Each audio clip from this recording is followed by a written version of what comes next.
माणसाचं हार्ट जरी छातीमध्ये असलं तर त्याच्याकडून कार्य करून घेणारा मेंदू आहे. 100 वर्ष जगणाऱ्या लोकांचा आदर्श आमच्या डोळ्यापुढे होता. जे आम्हाला 4 5 पिढ्या जमलं नाही ती तरुण पिढीने 10 वर्षात करून दाखवलं. फोन आहेत लोकांकडे, त्याचे जर तुम्ही सर्वे केला तर 75% आयफोन हे कर्जावर घेतले. त्यांनी असं कार्य का केलं? डॉक्टर बाबासाहेब आंबेडकरांनी असं कार्य का केलं? जीवनापेक्षा आपल्या कार्याला का महत्त्व दिलं? महात्मा फुलेंनी जीवनापेक्षा आपल्या कार्याला का महत्त्व दिलं?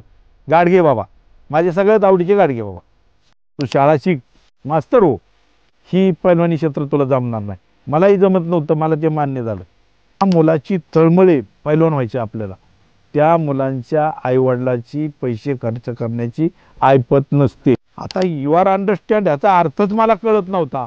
मी त्यांच्या तोंडाकडे बघायचे. शिक्षक पण ह्याच पेरावात पूर्वी शिकवायला शाळेमध्ये यायचा, ह्याच पेरावामध्ये विद्यार्थी पण यायचा धोतर नेसून शाळेमध्ये. हे उचापती तुला कोणी सांगितले होते? घरी आलो त्याचे रट्टेच मिळाले आम्हाला. बाथरूम असेल न्हाणीघर, छाती एवढ्या भिंती बांधलेल्या, त्याच्या आडोशाला आंघोळ्या व्हायच्या.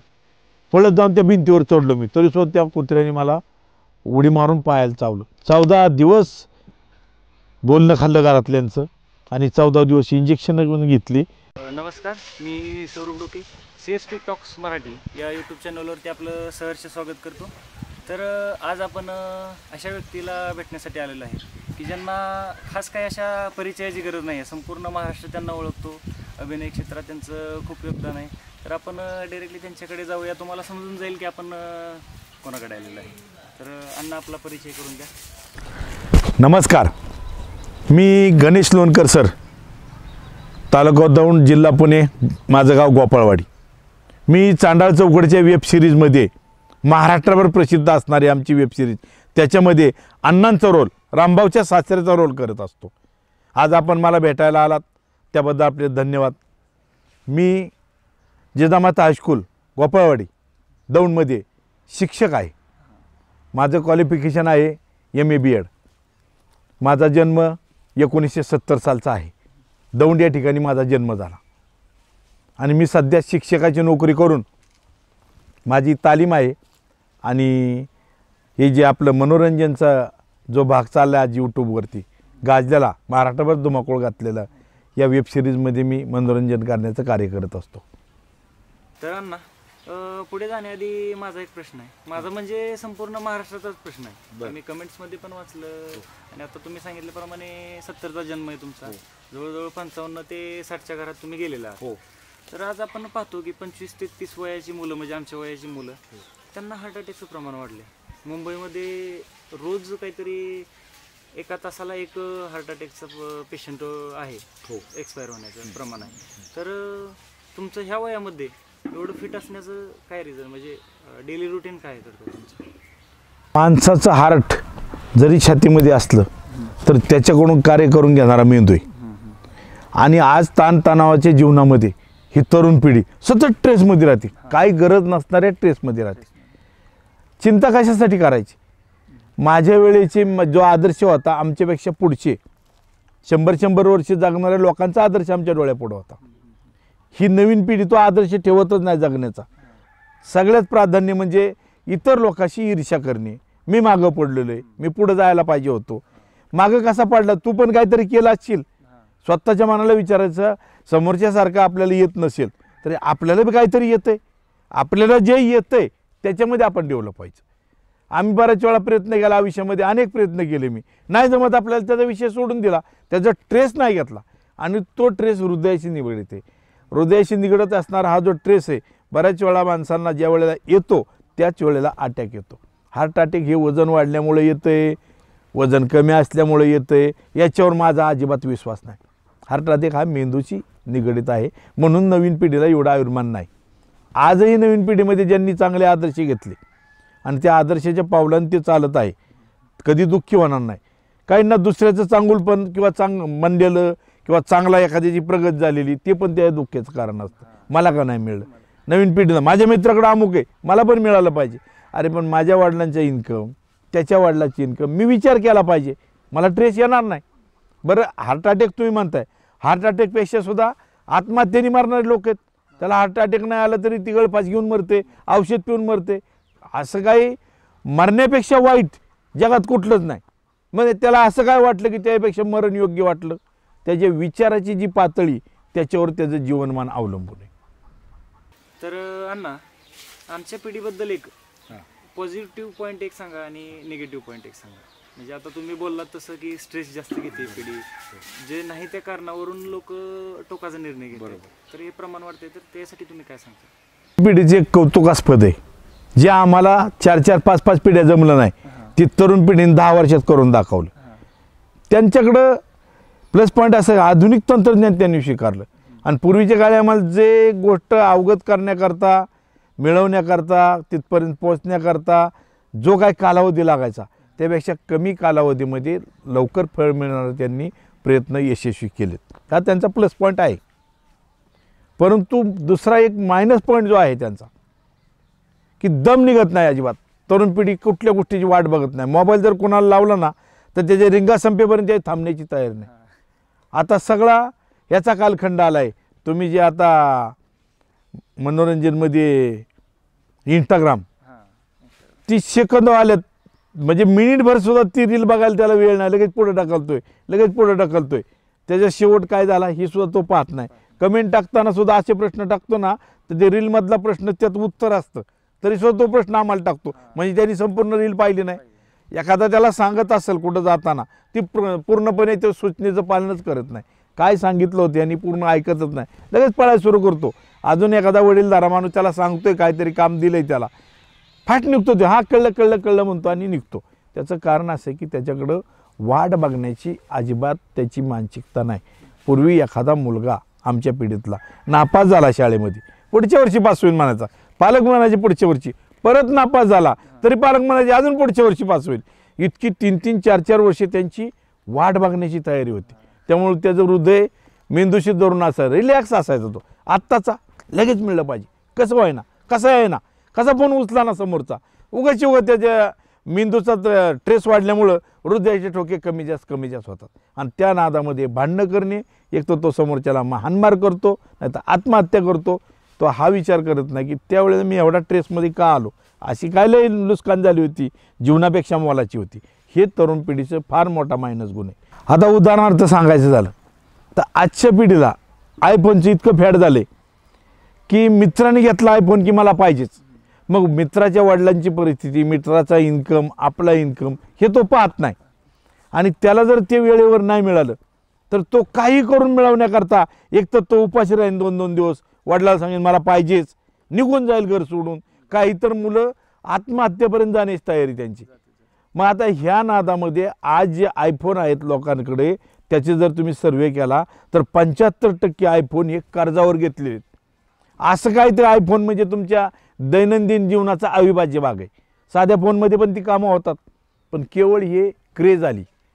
ह्या क्रेजच्या नादामध्ये तरुण पिढी आपल्याकडचं भांडवल, आपलं स्वतःचं स्वास्थ्य हरवून बसलेली, हा त्यांचा मायनस पॉईंट आहे. तर अण्णा, याच्यामध्ये आपलं डेली रुटीन राहून गेलं तुमचं? माझं डेली रुटीन असं असतं, मी पहाटे 5 वाजता उठतो. पहाटे 5 वाजता उठल्यानंतर हे मुलं आहेत तालमीतली, आपली तालीम आहे घराजवळ. ह्या तालमीतल्या मुलांना उठलेत का बघायचं, आणि एकदा उठले की ते तयारीला लागतात, वाजतात, त्यांना घेऊन रनिंगला जातात. आणि मी एक ज्येष्ठ नागरिकांचं आमची दौंडमध्ये राजू गजदानी म्हणून एक आमचे गुरु आहेत, योग गुरु, ते रामदेव बाबा शिष्य आहेत. ते आमच्या दौंडमध्ये 50 ते 60 लोकांचं सकाळी 5 ते 7 2 तास योगा घेतात. योगा आणि प्राणायाम. अगदी कसलाही थकलेला अपंग व्यक्ती असू द्या, त्या माणसाला हळूहळू मुवमेंटमध्ये आणण्याची त्यांच्याकडे कला आहे. ते पाहून मी रेग्युलर त्यांच्याकडे जातो. त्याचं एकमेव कारण ते पण असेल आमच्या फिटनेसचं.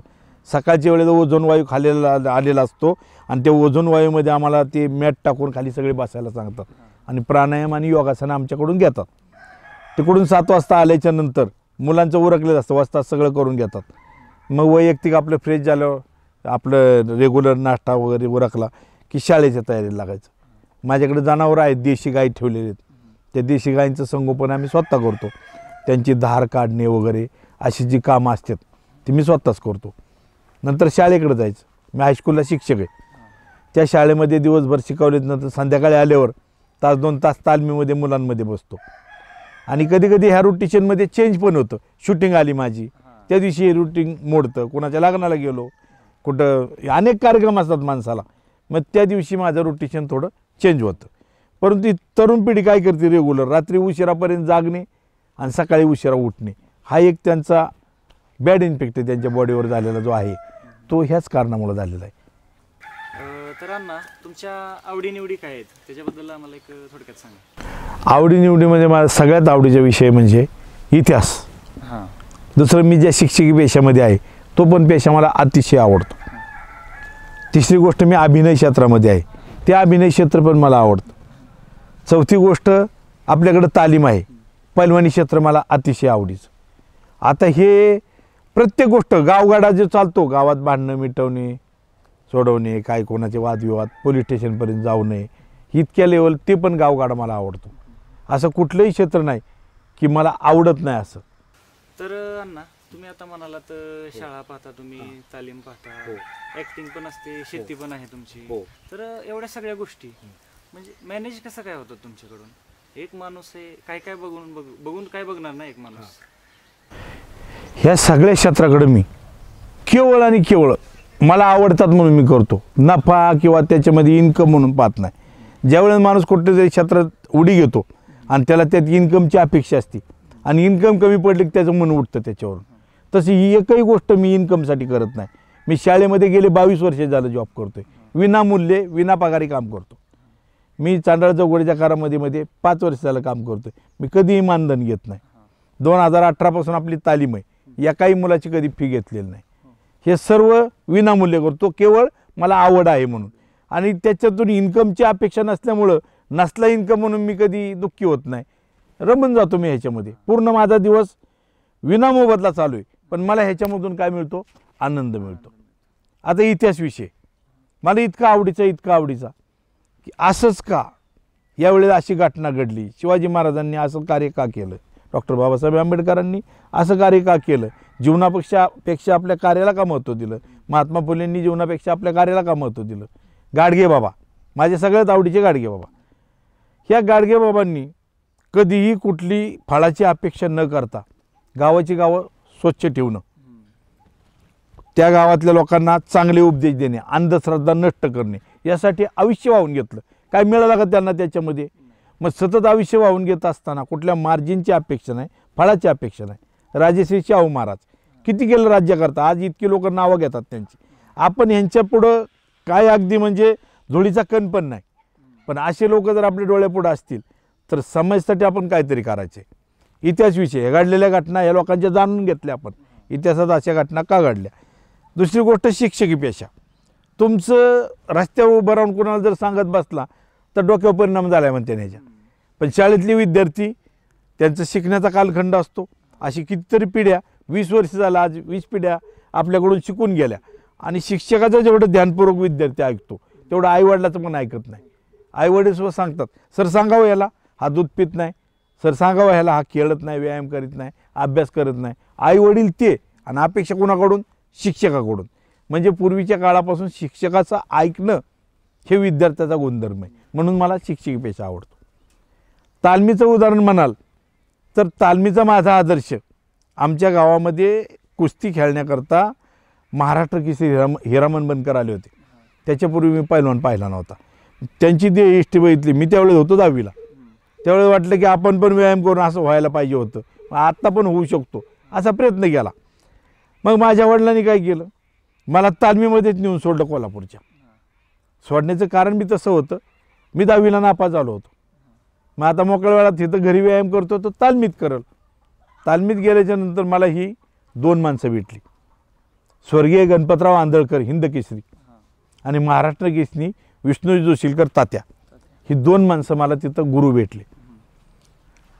हे जोशीलकर तात्या काय करायचे, आमच्या प्रत्येकाकडून व्यायाम करून घ्यायचे, जे पैलवानी क्षेत्रात व्यायाम आवश्यक आहे आणि आधुनिक पद्धतीचा व्यायाम करून घ्यायचे. सतत माझ्यावर त्यांचं लक्ष असायचं. विशेष लांबून आलेला आहे, ग्रामीण भागातला आहे, ह्याला जमत नाही, त्यांचं लक्ष कोणावर असायचं? आदर्श शिक्षक कोणाकडे वाहतो, विद्यार्थी का घडत नाही त्याच्यावर विशेष लक्ष देतो. तसं विशेष लक्ष माझ्यावरती जोशीलकर तात्या द्यायचे. त्यांनी माझ्याकडून प्रत्यक्ष आतमध्ये मातीमध्ये उतरून कसरती करून घेतल्या. बऱ्याच वेळा मला ते ट्रेस द्यायचे, कर अजून कर. परंतु ज्यावेळेला स्वर्गीय गणपतराव आंधळकरांनी पाहिलं ह्याला डावपेच सांगूनसुद्धा ह्याचा अंग वळत नाही. त्यावेळी मला त्यांनी बोलवून घेतलं. मला म्हणलं हे बघ, हे कुस्ती क्षेत्र म्हणजे अवघड क्षेत्र आहे, हे लहानपणापासून काला अवगत लागतं. त्यामुळे तो आता कितीही मेहनत केली, कितीही प्रयत्न केला, तुला ती जमणार नाही. आणि त्यांचा आशीर्वाद काय होता त्या काळी, मला म्हणले किती शिकला तू? म्हणलं 10वी नापास.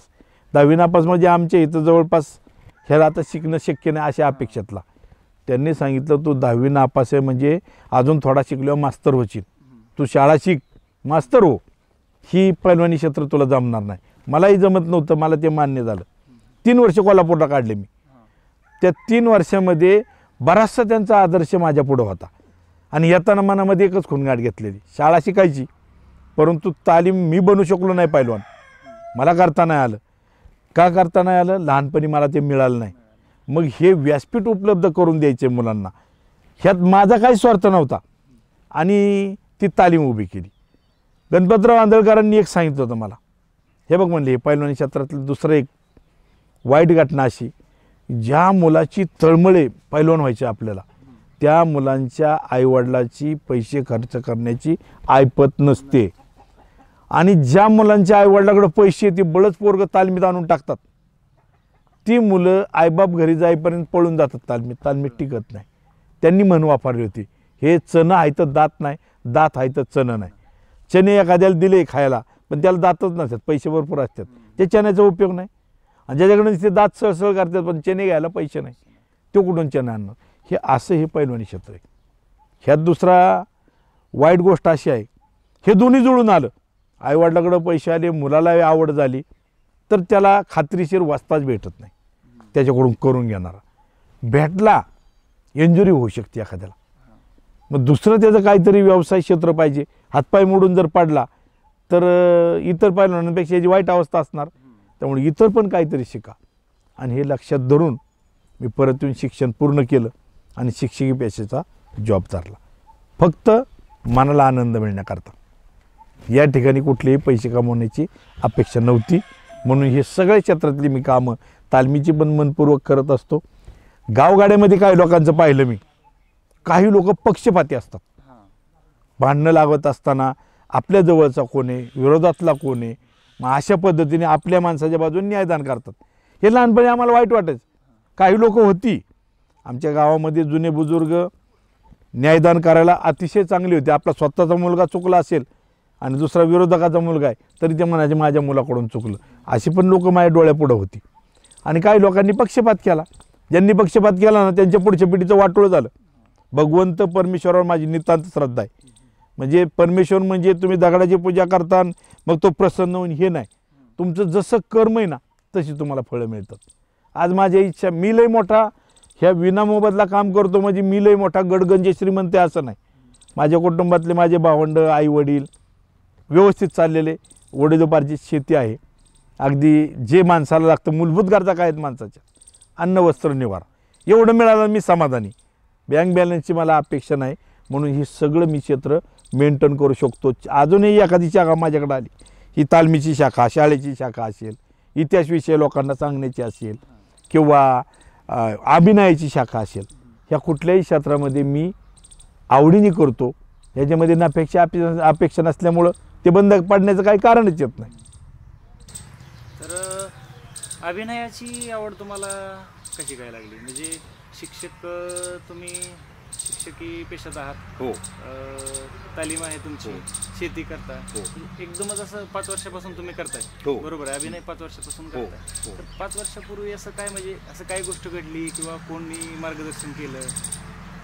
आम्ही ज्या वेळेला हायस्कूल लेवलला शाळा शिकत होतो त्यावेळेला मला शिक्षक होते एक झोपे सर, जे मराठी विषय शिकवायचे, आणि एक अभिनय करणारे विष्णू भारती, जे आज चांडा चौकडीच्या कारामध्ये बलभीम पाटलाची भूमिका करतात.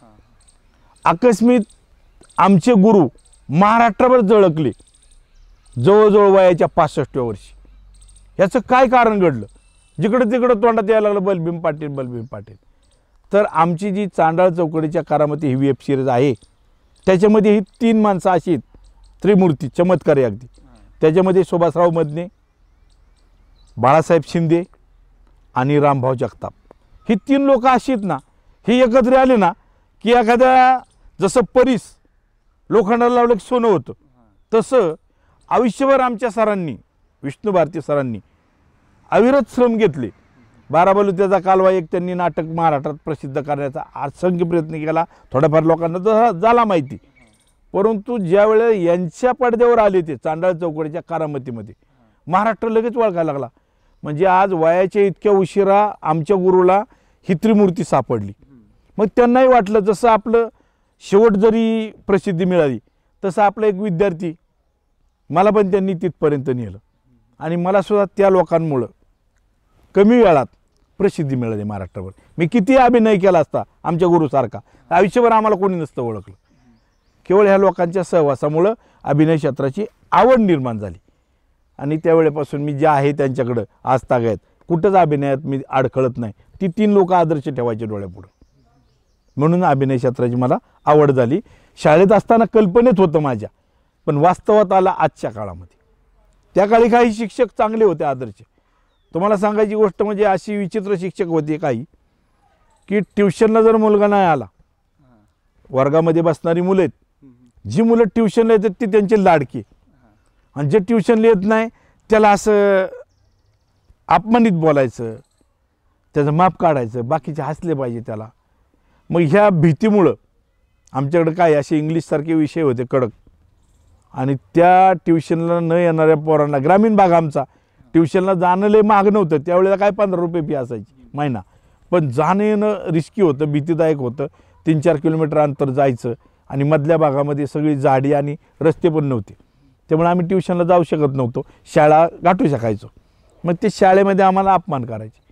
माझा इंग्लिश विषय कच्चा, मला कधी कळत नव्हतं इंग्लिशचा अर्थ. माझा इंग्लिशचा शिक्षक पॅराग्राफ पूर्ण शिकवायचा आणि शिकवत असताना पूर्ण इंग्लिशच बोलायचा. जिल्हा परिषदच्या शाळेतला विद्यार्थी हायस्कूलला जातो, हिंदी भाषासुद्धा त्याला जड वाटायची. त्या काळी टी व्ही नसायचे, टी व्हीमुळे आपलं हिंदी सोपी झाली पिक्चर बघून. असं वास्तविक पाहता हिंदी आपल्याला जडच वाटायची आम्हाला. मग इंग्लिश तर त्यापेक्षा जड. वर्गात आल्यापासून ते हायस्कूलचे सर इंग्लिश बोलायचे, संभाषणसुद्धा इंग्लिश, आणि जातानाच मग बाहेर भेटलो मराठी. त्या तासात प्रश्नसुद्धा इंग्लिशमधूनच विचारावा ही अपेक्षा त्यांची. मग ते विचारायचे मला शिकवत असताना, लोणकर यू आर अंडरस्टँड. आता यू आर अंडरस्टँड ह्याचा अर्थच मला कळत नव्हता. मी त्यांच्या तोंडाकडे बघायचो आणि अंडरस्टँड स्टँड शब्द स्टँडअप कधीतरी म्हणलेलं कोणीतरी, मला वाटायचं उठून उभारा म्हणतात ती. मी नुसता उठून उभा राहायचो. पोरं हसायची, कोणती जी ट्युशनला जाऊ ती. त्यावेळेला असं मनामध्ये आलं की असा गरीब लांबून न येणारा विद्यार्थी त्याला अपमानित केलं जाते. मी जर शिक्षक झालो तर अशा मुलांना न्याय मिळत. विनाकारण पूर्वीच्या काळी शिक्षक लोक इतके मारायचे ना की त्यांचा राग शांत होईपर्यंत त्या पोरांना मारायचे. त्यांची बी बुद्धी कमीच असायची, अशी काय लय टॅलेंट नव्हते ते शिक्षक, पण पोरांना त्यांच्या शिक्षकांनी त्यांना मारलं होतं म्हणून ते ह्यांच्या स्वतःच्या विद्यार्थ्याला मारायचे. छडी लागे छमछम विद्या ये गम, ह्याच्या विरोधात नाही मी. उगाच एखादं पोरगा आणलं छड्या आणीत बसल्या, का रे तुला येत नाही म्हणून त्याला येईल होय. त्याला शिकवलं पाहिजे. शिकवल्यानंतर त्याला काही विषय दिला पाहिजे, घरी जाऊन अभ्यास कर, ह्या विषयाचं तू वाचन कर. आणि तरीसुद्धा त्यांनी जर ते केलं नाही तर मारा ना. एकच दिवस गणित शिकवायचं आणि का रे तुला येत नाही म्हणून मारायचं. ट्युशनवाली पोरं घरी गेल्यावर परत शिकायचं त्या सरांच्या घरी. ही न येणाऱ्यांचं काय. तसं मी आज त्या प्रत्येक विद्यार्थ्याचा मी अतिशय फेवरेट लाडका शिक्षक आहे. मी माझे ध्येय इष्टीवर जाऊ नका, मुलं मी शाळेत येण्याची वाट पाहतात. शाळेत आल्यानंतर अक्षरशः मुलांनी अशा टाळ्या वाजवल्या पण मला ऐकू येतात. मग ह्या मुलांसाठी मी शिक्षकी पेशा स्वीकारला. मला त्यावेळी वाटत होतं मी शिक्षक झाल्यानंतर हे जे शिक्षक चुका करतात ते आपण करायचं नाही.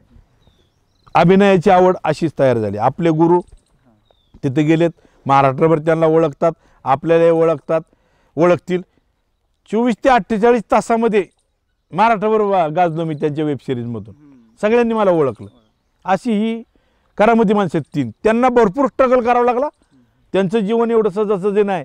आज सुभाषराव बाळासाहेब रामभाऊ जरी प्रसिद्ध दिसत असले तरी तो एक काळ होता की मोटरसायकलीवर गावोगाव फिरून त्यांनी पथनाट्य केलेत, अगदी विनामोबदला केलेत. मग ज्यावेळेस त्यांचं आवडायला लागलं त्यावेळेस आता लोक त्यांच्याकडे पळायला लागली. भरपूर प्रमाणामध्ये लोक त्यांच्याकडे येतात की आपण यांच्याजवळ गेलो की महाराष्ट्रावर प्रसिद्ध हो. पण ते पण निवडूनच नाणं घेतात बरं का. अशी 10 लोक जरी गेली ना आलेत म्हणून घ्या ती काय कुणालाही घेत नाहीत. चांगला कलाकार बघून त्याची कला अवगत करतात, त्याला पारंगत करतात सगळ्या कलेमध्ये. आणि तालमीचा विषय कसा होता, विनामूल्य तालीम ठेवण्याचं कारण पालक गरीब आहे मुलाची तयारी करण्याची. ते मुलगा येते, डावपेच शिकते, कुस्ती आवडती त्याला, आणि ही आवड निर्माण व्हावी. मी नाही पैलवान बनू शकलो, पुढची पिढी पैलवान बनावी म्हणून या तालीम क्षेत्रात सुद्धा मी असे योगदान दिलेलं आहे. तर अण्णा तुम्ही आता म्हणालात की मुलांमध्ये तुम्ही प्रिय होता. हो. तर तुमच्याकडे बघून असं वाटतं की तुमचा स्वभाव खूप कडक आहे. पण तुमचे मी शब्द ऐकले त्याच्यावरून मला एक गोष्ट आठवली. तर संत तुकाराम महाराजांचा अभंग आहे, आम्हा घरी धन शब्दांची चरत नाही. त्याप्रमाणे तुमचं शब्द हेच खरं तुमचं धन आहे असं मला वाटतं. पण आजकालची जी यंग जनरेशन आहे त्यांना असं लगेच अग्रेशन येते. म्हणजे शब्दांचं थोडक्यात बोलण्याचं आचपीच राहिलं नाही लोकांना.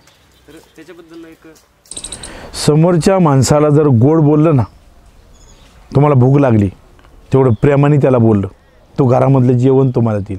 तुम्हाला आर्थिक अडचण आहे त्याच्याकडे गेला, तो घरामध्ये आपल्याला माहिती आहे का त्याच्या घरामध्ये पैसे आहेत का, पण तुम्ही जर त्याला गोड बोलून ते मागितलं तर तुम्हाला ते आर्थिक मदतसुद्धा करेल. बऱ्याच व्यवसायामध्ये तुम्हाला सांगितलं तसं की डोक्यावरती वर पाणी तोंडामध्ये साखर ठेवली पाहिजे, की तुम्ही वाणी जर तुमची गोड असेल तर समोरचा माणूसच नाही परमेश्वरसुद्धा प्रसन्न करून घ्यायचा असेल तर वाणी कशी पाहिजे, गोडच पाहिजे. या गोड वाणीने आपले असंख्य लोक, परकी लोक आपलीशी होतात केवळ तुमच्या शब्दामुळं. आणि वाईट बोलल्यामुळे जवळची लोक तुमची लांब जातात. कशामुळं? शब्द वाईट वापरले म्हणून. त्यामुळं महाराजांनी सांगितल्याप्रमाणे शब्दाला फार महत्त्व आहे. शब्द वाणी गोड असली म्हणजे तुम्हाला त्याचे निकाल, रिझल्टसुद्धा त्याचा गोडच मिळणार आहे. तर अण्णा तुमचे विचार एकदम आधुनिक वाटत आहेत. पण पेहराव तुमचा एकदम असा जुन्या काळातला. आधुनिक विचार हे अवगत करायचे आणि पारंपरिक राहणीमानाला अवगत करायचं नाही. जे वडीलपार्जित आहे तेच घ्यायचं. हे सोपं आहे. आधुनिक विचार आत्मसात करण्याला वेळ लागतो, कष्ट करावं लागतात. पण पारंपरिक राहायला खर्च येत नाही, कष्ट लागत नाही. ही नवीन पिढी काय करायला लागली, जुनं टाकून द्यायला लागली. आधुनिक त्यांना पूर्ण मिळालं पण नाही तरीसुद्धा जुनं काय पेहरावर जाऊन चालत नाही. ह्या जुन्या लोकांनी आधुनिक संस्कृती स्वीकारली म्हणून तरी आज आपण त्या विश्वात जगतोय. ते जुने माणसं असून आपण तर नवीन माणूस आहे. फक्त आपण काय ठेवलं आहे त्यांचं, हे आपलं महाराष्ट्रीयन पोशाख ठेवला आहे. हा महाराष्ट्रीयन पोशाख आहे आपला, पिढ्यानपिढ्या मागच्या पिढींनी वापरलेला आहे. डॉक्टर लोकसुद्धा पूर्वीची ह्या पोशाखात होती. जुन्या पोशाखामध्ये धोतर नेसणारे डॉक्टर होते, धोतर नेसणारे सैनिक होते. तुम्ही ब्रिटिश काळातल्या पोलिसांचा ड्रेस बघा किंवा राजा महाराजांच्या काळात जे सैन्य होतं घोड्यावरून पळायचं, मोठमोठ्या पदावर सुभेदार ते अशी पद असायची, किंवा एखादा जहागिरी वाटून दिली, जहागीरदार, सुभेदार, या सगळ्या लोकांचे हेच पोशाख आहेत. शिक्षण घेतलेली मुलं, शिक्षक पण ह्याच पेहरावात पूर्वी शिकवायला शाळेमध्ये यायचा. ह्याच पेहरावामध्ये विद्यार्थी पण यायचा धोतर नेसून शाळेमध्ये. शाळा शिकला, आधुनिक विचार आले म्हणजे त्यांनी जुना पेहराव घालायचाच नाही, ही चुकीची पद्धत आहे. आज आपण बाहेरच्या राज्यातले पेहराव घालतो. राजस्थानी ड्रेस त्याला आवडतो, नवरदेव राजस्थानी, इंग्रजांचे ड्रेस होते सुटापोटातला, आजही ड्रेस आवडतोय. मग या आपल्याच महाराष्ट्रातला ड्रेस का नको? ही पिढी लोप पावत चालली. भावी आयुष्यामध्ये फक्त चित्रात बघायला मिळेल धोती कुर्ता, फक्त आपल्याला चित्रात बघायला मिळेल. मग हे आपण स्वतः परिधान करायला शिकलं पाहिजे. आता बऱ्याच वेळा बघा जुना ऐतिहासिक सीन दाखवायचा आहे पिक्चरमध्ये, वेब सिरीजमध्ये, मग ते रेडीमेड धोतर आणतात. सगळ्या बाजूने अशी गुंडाळलेली टॅपलर मारून ती इजेरीसारखा नेसतो. ज्याला कळतं त्याला कळत ती कम्फर्टेबल ड्रेस नाही. पूर्वीचे लोक असे ड्रेस घालून गाडीवर बसायचे, घोड्यावर बसायचे, रपेट मारून यायचे, पण फिट राहायचं अंगाला, त्यांच्या कम्फर्टेबल राहायचं. म्हणून हा जुना पोशाख आजही आवडतो मला. तो चांगल्या पद्धतीने पुढच्या पिढीला पण हो परिधान करायला शिकवणार आहे मी. आणि ठराविक जणांना शोभतं हे बरं का. काही जणांनी माझ्याकडे आले, धोतर नेसले आणि ते म्हणले नाही राव अण्णा, ती लोक लय हसतात मला. मग ते तुझा प्रश्न आहे म्हणलं, जे तुला शोभल तसं घाल. ज्याला जसा ड्रेस शोभन त्यांनी तो तसाच घातला पाहिजे. सुटापोटातला ड्रेस ज्याला शोभन त्यांनी सुटापोटात राहिलंच पाहिजे. असं का नाही की तो ड्रेस चुकीचा आहे. आणि ज्याला धोतर कुर्ता शोभतोय, बंडी शोभती, त्यांनी ते वापरायला काय हरकत आहे. विचाराचा आणि पेहरावाचा काही संबंध नसतो. तर अण्णा तुम्हाला 5 वर्ष झालं महाराष्ट्र ओळखतो, त्यांना अभिनय करतात म्हणून. तर अभिनय तुम्ही 5 वर्षापासून करता की त्याच्या आधीपासून करता, त्याच्या आधीपासून तुम्हाला आवड होती, कधी स्टेज भेटलं नाही असं काही घडल्या गोष्टी? आणि एक अण्णांचा आवडता कलाकार आणि एक आवडता चित्रपट कोणता आहे ते आम्हाला सांगा. विषय असा आहे, मी लहानपणीपासून मला अभिनयाची फार आवड आणि शिक्षकी पेशाची पण आवड, तुम्हाला सांगितलं कुस्तीची पण आवड. पण मला संधी जी मिळाली इयत्ता 4थीला मिळाली. छत्रपती शिवाजी महाराजांचा एक सीन होता, अफजल खानाचा वध, त्याच्यामध्ये मला राजांची भूमिका दिली होती. त्यावेळेस मी तो चांगल्या पद्धतीने तो वठवला होता. नंतर मी शिक्षकी पेशाची वाट बघत होतो. 10वीला 5 सप्टेंबरला सर्वपल्ली राधाकृष्णन यांच्या जयंतीनिमित्त ते हे करतात, शाळेमध्ये 10वीच्या मुलांना शिक्षक बनवून 5वी ते 9वीच्या मुलांना शिकवायला पाठवतात. परंतु खंत अशी, मी ज्या वर्षी 10वीला गेलो त्याच वर्षी आमच्या शाळेमध्ये संस्थाचालक कोणी वारले असतील, त्यामुळे तो शिक्षक दिनच घेतला नाही. मला ती लई खंत होती, मी कसा जाईल, मी कसा शिकवेल 10वीत गेल्यावर. ह्या सरांचं माझे आदर्श माझ्या पुढचे शिक्षक झोपे सर होते, त्यांची शिकवण्याची जी पद्धत होती त्याच पद्धतीने मी 10वीत शिकवणार अशी इच्छा होती. 1 दिवसापुरता शिक्षक होऊन ती राहून गेली होती. दुसरी गोष्ट, अभिनय तर मी करतच होतो. नाटकांमध्ये शालेय जे आपलं गॅदरिंग असतं शाळेचं, प्रत्येक वेळेस गॅदरिंगमध्ये मी असायचो. पुढं शॉर्ट फिल्ममध्ये 1-2 काम केलं, चालूच होतं माझा अभिनय. माईक घेऊन बोलण्याची लई आवड, अशा असंख्य माणसं आपल्या पुढं असावं. पण कुणाचं मी माईक घेऊन बोललेलं ऐकायला जनता मोकळी नाही, तो माणूस आवडला पाहिजे. काही लोक माईक घेतात आणि लोक उठायला सुरू होतात, जायला सुरू होतात. काही माईक घेतात, ह्याचं संपेपर्यंत लोक थांबतात. अभिनय करत असताना काही पिक्चर पाहिले होते. मला आवडलं सगळ्यात हिंदीमधला पिक्चर भारी आवडलेला असेल तर शोले पिक्चर. मला त्यावेळेस पण तितकाच आवडला, आज पण तितकाच आवडला. मध्यंतरी साऊथचे 2 पिक्चर लय गाजले. कोणते पिक्चर ते मारला कटप्पा बाहुबली, त्यानंतर पुष्पा आला. अनेक क्रेज आले, अनेक लोकांना आवडले असतील पण ते भारी पिक्चर. पण मला आजही ते शोलेपेक्षा भारी वाटत नाही. शोले पिक्चरच आवडण्याचं कारण की माणसाच्या मनात इच्छा असेल ना की शत्रू संपवायचा, ही वाईट सदरक्षण आहे, खलनिग्रहण आहे. दुष्टांचं वाईट झालं पाहिजे आणि सज्जनांचं रक्षण झालं पाहिजे. ही तत्त्व, हे ब्रीदवाक्य ह्या आपल्या पोलीस खात्यामध्ये आहे. तर त्याच्यामध्ये जो ठाकूर होता, ठाकूरचे दोन्ही हात गब्बरीने तोडले तरीसुद्धा त्या ठाकूरने हार मानली नाही. हे 2 गुंड घेऊन आला. गुंड म्हणजे त्या काळी पोलिसांच्या दृष्टीने गुंड होते, ते हिरो होते 2, धर्मेंद्र आणि बच्चन. त्यांना हाताशी धरून त्यांच्या हस्ते त्याची अख्खी सेना निस्तनाबूत केली आणि शेवटच्या क्षणाला नुसत्या पायामध्ये बुटांना खिळे बसवून त्यांनी त्याला मारलं होतं. हा एक त्या पिक्चरमध्ये आदर्श घेण्यासारखा आहे की काही जरी आपलं त्या दृष्टांनी वाईट केलं तर दृष्टांना संपवल्याशिवाय राहायचं नाही, हे त्या पिक्चरमध्ये पाहिलं. आणि मराठी पिक्चरमधला वारणेचा वाघ माझ्या आवडता अभिनेता हिंदीमधला म्हणाल तर धर्मेंद्र आणि सनी देओल, आणि एकदम टेरिफिक म्हणाल त्यातला तर नाना पाटेकर. ही 3 माणसं. आणि मराठी पिक्चरमध्ये सूर्यकांत आणि चंद्रकांत हे 2 भाऊभाऊ होते आमच्या वेळेला, अतिशय उमदे. धोत्रावर आणि वरच्या त्या कोटावरती त्यांचे पिक्चर आहेत. हिरो आहेत त्या काळचे, धोत्रावरचे हिरो. पण ते हिरो शोभण्यासारखे होते. त्यांनी त्या काळी जे पिक्चरमध्ये काम केलं, वारणेचा वाघ, की एका व्यक्तीने कसं ब्रिटिशांविरुद्ध झुंज दिली त्या काळामध्ये, ते दाखवलेलं आहे त्याच्यामध्ये. म्हणून मला हे 2 पिक्चर, मराठीमधले अभिनेते सूर्यकांत चंद्रकांत, हिंदीमधले अभिनेते, हिंदीमधला पिक्चर, हे माझे कायमस्वरूपी माझ्या मनाला भावलेला भाग येतो. म्हणून मी यांचे आदर करतो. तर अण्णा, आम्हाला आपल्या कुटुंबाबद्दल सांगा. माझ्या पूर्ण कुटुंबाची माहिती द्यायची.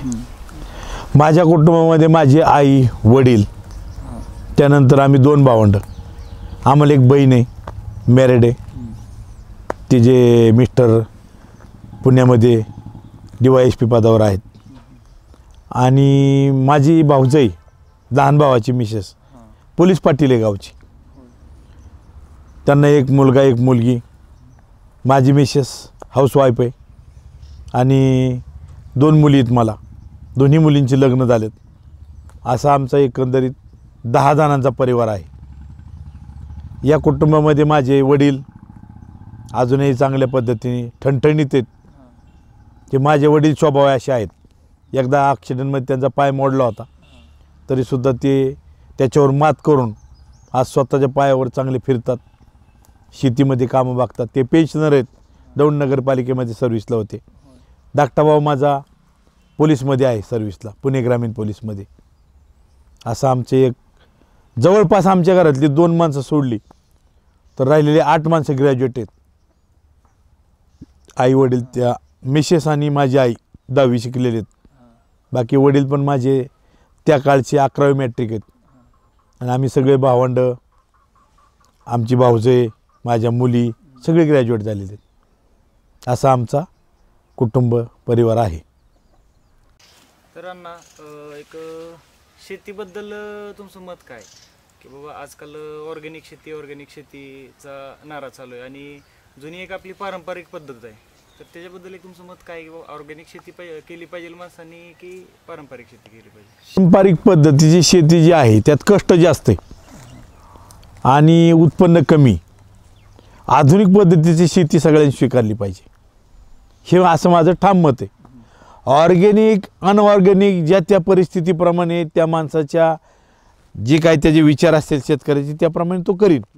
पण आधुनिक पद्धतीने ठिबक सिंचन, तुषार सिंचननी कमी पाणी वापरून कमीत कमी पाण्यामध्ये जास्तीत जास्त पिकं निघण्यावर जो भर दिलेला आहे, जास्ती शेती ओलिताखाली आलेली. आणि ह्या आधुनिक शेतीमध्ये मी स्वतः प्रयोग केला. सुरुवातीला माझ्या मनात कल्पना होती, इथे एक नवीन कारखाना निघाला की ऊसाचे डोळे कट करून, ऐकलं होतं मी ऊसाची रोपं बांधतात पण पाहिलं नव्हतं, त्यावेळेस यूट्यूब एवढं प्रसारित नव्हतं. मग आम्ही ते कैऱ्या फोडायच्या आडकीत्याने ते ऊसाचे डोळे काढले आणि जे टोमॅटोचे रोप तयार होतं ना त्या ट्रेमध्ये रोपं तयार केली आम्ही. आणि या पद्धतीने कारखान्याला पहिला प्रयोगशील शेतकरी मी, की कारखान्याचे चेअरमन, कारखान्याचे सगळे डायरेक्टर कंपनी माझ्या शेतामध्ये येऊन गेले की अण्णांनी रोपं कशी तयार केलेत. जे लोक कधीही कोणाला भेटायला जात नाही त्यांनी माझी रोपं बनवून शेती कशी करतात ते पाहिलं होतं. आणि अतिशय कमी पाण्यावर 2012 साली दुष्काळ पडला होता, तरी ठिबक सिंचनमुळं अगदी अर्धा तास विहीर चालत होती. तरी आमची 3 आणि आमचे अजून 2 भावंड आहेत, 8-9 एकर शेती दररोज अर्धा तास चालणाऱ्या पाण्यावरती, त्या मोटरीवरती ठिबक सिंचनमुळं ऊस चांगला आमचा भरला होता. त्यामुळे मला आधुनिक शेती ही आवडते आणि प्रत्येक शेतकऱ्याने आधुनिक शेती पद्धतीने शेती केली तरच त्याची प्रगती होणार आहे, नाही तर शेती व्यवसाय तोट्यामध्ये सांगणार आहे. अण्णा काही तुमच्या बालपणीच्या काही गमती असतील तर त्या सांगा आम्हाला. माझं बालपण खेडेगावात प्राथमिक शिक्षण झालं आणि शक्यतो ग्रामीण भागामध्ये शिक्षणाची आवड कोणाला नसते. याची कारणं पण तशीच. खेडेगावातली मुलं, शहरातली मुलं आणि शिक्षण क्षेत्राच्या आसपासची मुलं, तुम्ही लहानपणी ती मुलं ओळखायची. शहरातली मुलं आहेत ना, काय खेळतात बघा तुम्ही, डॉक्टर खेळतात. पप्पा मी आज डॉक्टर आहे, बघू तुमचे दात, श्वास घ्या श्वास सोडा, त्यांनी तो डॉक्टर पाहिलेला आहे. काही मोठमोठ्या इमारती बांधताना इंजिनियर पाहिलेत, ते लहान लहान घरं बनवताना दिसतील तुम्हाला. काही जणांनी पोलीस पाहिलेत, फौजी पाहिलेत, जे जे त्यांनी पाहिले, ड्रायव्हर पाहिला आहे. खेडेगावचं पोरगं एखादं आमच्या वेळेपासून हातात एखादी काठी जरी मिळाली तरी ड्रिंग ड्रिंग गाडीचा आवाज काढून ती गाडी पळवतं. खेडेगावच्या मुलांचं तुम्हाला सांगतो, 2 मुलांचे हातात हात घ्यायचा, त्या दोघांना मिळून दोरी बांधायची आणि बैलासारखं त्यांना पळवायचं. त्यांनी ती लहानपणी तेच पाहिलं. आदर्श काय डोळ्यापुढं, डॉक्टर नाही पाहिला, इंजिनियर नाही पाहिला, त्यांनी शेतकरीच पाहिलाय. मग मोठ्यापणी तो पण चाबू बनवायची त्याच्या मनात कल्पना, बैल जोडायची कल्पना, त्याला रुबाबशीर वाटतं. ते रुबाबशीर आहे का नाही कष्ट करायला लागल्यावर त्याला कळतं. मग अशाच पद्धतीने आमचे सगळे मित्र शेतकऱ्यांची मुलं आणि त्यातली बहुसंख्य मुलं शाळा सोडून दिलेली, त्यांना नकोच वाटायचं शाळेमध्ये. मग आता ह्या मुलांच्या नावाने आपलं पण मुलगा शाळा सोडीन म्हणून पालकांनी त्यांच्याबरोबर माझा संबंध तोडला. अजिबात तो शेती करणार आहे, तुला शेती नाही करायची, बैल वाळायची नाही तुला, त्याच्याबरोबर राहू नको. मग आता दिवसभर त्याच्याबरोबर राहता येत नव्हतं. मग ज्या वेळेला आम्ही ट्युशनला जायचो त्यावेळेला ही मुलं शाळा सोडून दिल्यामुळं दुधाचा व्यवसाय, भाजीपाल्याचा व्यवसाय, भाजीपाला घेऊन दूध घेऊन जायचे. आम्ही ट्युशन बुडवून त्यांच्याबरोबर फिरायचो. तेवढं एक वेळ मिळायचा एकमेकाचा. घरच्यांना वाटायचं ट्युशनला पाठवून पण नाही काय आला, सरांना सांगायचं डोकं दुखतं, मग दुखत होतं म्हणून नाही आलो. आणि फी भरलेल्या ट्युशनमध्ये कोणी काळजी घेत नाही. शाळेत मात्र छड्या असतात काल का नाही आला म्हणून, पण फी भरलेल्या ट्युशनमध्ये छड्या दिली हा बंद होईल. मग आम्ही त्या मित्रांबरोबर शाळा सोडून दिलेल्या मित्रांबरोबर फिरायला सुरुवात केली. फिरत असताना त्यांच्याबरोबर ते किटली बांधायचे, दोर वगैरे असायचे, उचापती करायचा लई छंद. इकडं काय तिकडं काय असं जगा विहिरीमधून मांजर वरडलेला आवाज यायचा आम्हाला. त्या मित्राबरोबर ट्युशन बुडून दूध विकायला जायचो. त्याला म्हणायचं मांजर वरडते त्या विहिरीत. ते म्हणा जाऊ दे आपल्याला काय नाही नाही लागा, 3 दिवस झाला आवाज येतो त्या मांजराचा, बघू आपण. आम्हाला माहीत होतं ती कॉन्क्रीटची तुळतुळीत विहीर आहे, त्या विहिरीमध्ये पाणी नाही आणि त्या तुळतुळीत विहीर अशा मऊ गिलावा केलेल्या विहिरीतून मांजराला चढता येत नाही नख्यामुळं. मग आम्ही त्याच्या किटलीच्या दोऱ्या सोडल्या, सगळं विहिरीत उतरलो. आम्ही विहिरीत उतरल्यानंतर दगडगोटे पडले होते, काही गवत लोकांनी टाकाऊ वस्तू टाकल्या, त्या खालून काही साप सळसळ केलं, पळाले, घाबरलो. मांजर बी लांब लांब पळायचं. मग ती मांजर कसं तरी पकडलं, पिशवीत घालून त्यांना वर घ्या म्हणलं. वर मांजर पाठवलं. नंतर मी दोर चढून वर आलो. वर आलं ते मांजर सरळ पळायला लागलं. पळायला लागल्यानंतर त्याला म्हणलं ताण लागली असेल, पाणी आणलं एका घरातून, पाणी ठेवलं. काय करता रे पोरांना म्हणले, मोठी माणसं आली तिथली. काय नाही म्हणलं, ती मांजर विहिरीत पडलो, 3 दिवस ती काढलं. मला वाटलं वा वा म्हणते, पण आम्हाला सटके मिळाले. ही मांजर म्हणली आमच्या सगळ्या कोंबड्या खाल्ल्या होत्या म्हणून आम्ही त्यात टाकलं होतं. घरापर्यंत ती बातमी मिळाली. घरच्यांना काही विशेष पराक्रम नाही वाटला, हा विहिरीत उतरला कसा, काढला कसा, हे उचापती तुला कोणी सांगितल्या होत्या. घरी आले होते त्याचे रट्टेच मिळाले आम्हाला. अशा काही गमती जमती. परंतु असं नाही झालं की आम्ही त्या मुलांनी शाळा सोडली म्हणून आम्ही सोडली. आमचे पालक मात्र त्या मुलांबरोबर आमचे संबंध ठेवू नको म्हणून आम्हाला सांगायचे. असंच एकदा फिरत चाललो होतं, रविवारची सुट्टी होती, घरात कोणी नव्हतं आणि एक कुत्रं असं वीक झालेलं दिसलं मला. मला वाटलं आता ही वाळून चालले खाण्यापिण्या वाचून, बारीकच होतं कुत्रं. त्याला मी धरून घरी आणलं. घरी आणल्यानंतर म्हणला त्याला भाकरी टाकावी, भाकरी खाल्ल्यानंतर हे तयार होईल चांगलं. त्याला भाकरी टाकली मी. त्याने भाकरीकडे बघितलं आणि एकदम माझ्या दिशेने पळायला लागलं, आक्रमक. मला कळलं आपलं ही चावणार आहे. त्या काळी असं बाथरूम असायचं न्हाणीघर, छाती एवढ्या भिंती बांधलेल्या, त्याच्या आडोशाला आंघोळ्या व्हायच्या. पळत जाऊन त्या भिंतीवर चढलो मी, तरीसुद्धा त्या कुत्र्याने मला उडी मारून पायाला चावलं. पायाला चावलं. बाकीच्या पोरांनी पिसाळले म्हणून त्याला मारून टाकलं. कुत्रं मेलं. आता आम्हाला कळलं, वडिलांपर्यंत बातमी गेली ह्याला कुत्रं चावलं. त्या काळी 80-82 साली कुत्रं चावल्यानंतर इंजेक्शन देण्याची पद्धत अशी होती की बिंबीभोवती 14 इंजेक्शन द्यावी लागायची. बरेच जण ह्या पिढीतले असतील ज्यांनी कुत्रं चावलं, बिंबीभोवती 14 इंजेक्शन घेतलेत. 14 दिवस घ्यायची. 14 दिवस बोलणं खाल्लं घरातल्यांचं आणि 14 दिवस इंजेक्शन घेतली. असं हे आमचा स्वभाव होता लहानपणी. प्राणी मात्र दया करायची, पण आपलंच काहीतरी होऊन बसायचं. असे आदली काढलेत आम्हाला. तर अण्णा आपण एक गेम खेळूयात. खेळू की? रॅपिड फायर म्हणून. हो चालते. तुम्हाला प्रश्न विचारणार, तुम्ही एका शब्दामध्ये उत्तर द्यायचे. 2 ऑप्शन देणार मी तुम्हाला, एक ऑप्शन त्यातला पिक करायचं तुम्हाला. विचार. हो. तर संपत्ती की आनंद? आनंद. गोड की तिखट? तिखट. आधुनिक शेती की पारंपरिक शेती? आधुनिक. व्यवसाय की नोकरी? व्यवसाय. शेती की नोकरी? शेती. तालीम की जिम? तालीम. व्हेज की नॉन व्हेज? व्हेज. गाव शहर? गाव. चहा की दूध? दूध. नाश्ता की आपली फळभाज्या? फळभाज्या कधी पण उत्तम. दूध की प्रोटीन? दूध. तर अण्णा एक जाता जाता तरुण पिढीसाठी काय संदेश द्याल? तरुणांना एकच संदेश आहे माझा, प्रामाणिक राहा. कुणी किती सांगत असेल इमानदारीची दुनिया राहिली नाही. आपण इमानदारीत राहिलो, दुनियाचे हिस्सा आहे आपण इमानदारीने राहिलो तर दुनिया इमानदारीने राहिली हे सिद्ध होते. कुणाची ईर्ष्या करू नका, व्यसन करू नका. भले शिक्षण कमी असू द्या, जॉब तुमचा कमी पगाराचा असू द्या, तुम्ही हार मानू नका. निश्चितपणे यश तुमच्या पदरात आहे. कारण ही तरुण पिढीच उद्या देश चालवणार आहे. तरुण पिढी इमानदार राहिली, प्रत्येक इमानदार राहिला तर आपला देश इमानदार राहील. एवढाच संदेश मला तरुण पिढीला पोचवायचा आहे. तर अण्णा तुम्हाला भेटून आज खूप आनंद झाला. आमच्या पहिल्याच मुलाखतीत तुम्ही आम्हाला अनमोल असे जे गोष्टी सांगितल्या, त्या गोष्टी आम्ही महाराष्ट्र आणि महाराष्ट्राच्या बाहेर पोहोचवण्याचा आमच्या चॅनलच्या माध्यमातून प्रयत्न करू. धन्यवाद. धन्यवाद.